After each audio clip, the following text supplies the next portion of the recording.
लालच किस प्रकार से हमारी बुद्धि और हमारी आंखों को अंधा कर देता है, आइए सुनते हैं इस कहानी में।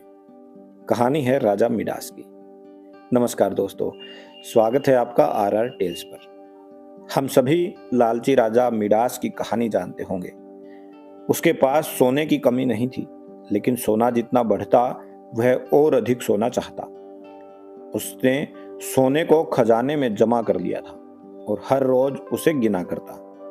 एक दिन जब वह सोना गिन रहा था तो एक अजनबी कहीं से आया और बोला कि तुम मुझसे ऐसा कोई भी वरदान मांग सकते हो जो तुम्हें दुनिया में सबसे ज्यादा खुशी दे। राजा खुश हुआ और उसने कहा, मैं चाहता हूं कि जिस चीज को छू लूं वह सोना बन जाए। अजनबी ने राजा से पूछा, क्या तुम सचमुच यही चाहते हो? राजा ने कहा, हाँ। तो अजनबी बोला कि कल सूरज की पहली किरण के साथ ही तुम्हें किसी चीज को छूकर सोना बना देने की ताकत मिल जाएगी।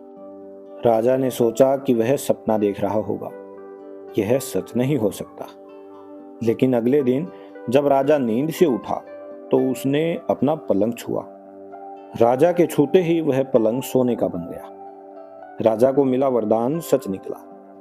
राजा ने जिस चीज को भी छुआ वह सोने की बन गई। राजा ने खिड़की के बाहर देखा और अपनी नन्ही बच्ची को खेलते हुए पाया।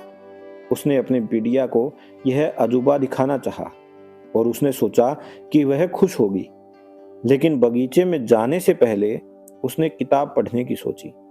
उसने जैसे ही उसे छुआ वह सोने की बन गई। वह किताब को पढ़ नहीं सका। फिर वह नाश्ता करने बैठा। जैसे ही उसने फलों और पानी के गिलास को छुआ वह भी सोने के बन गए। राजा की भूख बढ़ने लगी थी और वह खुद से बोला कि मैं सोने को खा और पी नहीं सकता। ठीक उसी समय उसकी बेटी दौड़ती हुई वहां आई और उसने उसे बाहों में भर लिया। लड़की भी सोने की बन गई। अब राजा के चेहरे से खुशी गायब हो गई। राजा सिर पकड़कर रोने लगा। तभी वरदान देने वाला वह अजनबी राजा के पास आया। उसने राजा से पूछा कि क्या वह हर चीज को सोना बना देने की अपनी ताकत से खुश है? राजा ने बताया कि वह दुनिया का सबसे दुखी इंसान है। राजा ने उसे सारी बात बताई। अजनबी ने पूछा, अब तुम क्या पसंद करोगे, अपना भोजन और प्यारी बिटिया या सोने के ढेर और बिटिया की सोने की मूर्ति? राजा ने गिड़गिड़ाकर माफी मांगी और कहा, मैं अपना सारा सोना छोड़ दूंगा।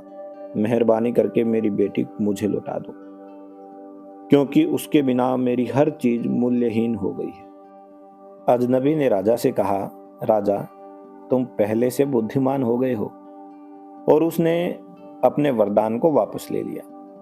राजा को अपनी बेटी एक बार फिर से मिल गई और उसे एक ऐसी सीख मिली जिसे वह जिंदगी भर नहीं भुला सका। घटिया या विकृत जीवन मूल्यों से दुख ही मिलता है और कई बार इच्छा का पूरा होना न पूरा होने से बहुत बड़ा दुख बन जाता है। प्रिय दर्शकों, आज की कहानी कैसी लगी हमें जरूर बताएं। अगर आप चैनल पर नए हैं तो हमारे चैनल को सब्सक्राइब करें। पूरी कहानी सुनने के लिए आप सभी का धन्यवाद।